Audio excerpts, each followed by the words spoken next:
Saya sarankan, kalau ada orang-orang keras, susah diberikan peringatan, jangan dilawan dengan kekerasan lagi, salah itu. Dengan doa dulu, Pak. Saya beri contoh, Nabi Musa alaihissalam dengan Firaun. Firaun itu makhluk manusia. Bukan hanya luar biasa bengis ya, tapi menyebalkan. Kalimat-kalimatnya tajam. Kadang-kadang melahirkan eksekusi, tidak langsung negosiasi, eksekusi langsung. Itu rambutnya nggak enak dilihat. Tolong pisahkan kepala dari badannya. Bukan nyuruh-nyukur.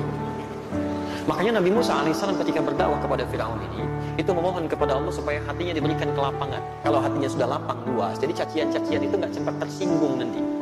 Maka ketika sebelum datang kepada Firaun, beliau berdoa, Qala Rabbi shrah li wa yassir li amri wahlul 'uqdatam min lisani yafqahu qawli. Itu rumusnya, Rabbi shrah li sadri, ya Allah lapangkan hati saya, supaya kalau mendengar kalimat-kalimat yang tidak nyaman, saya bisa tahan.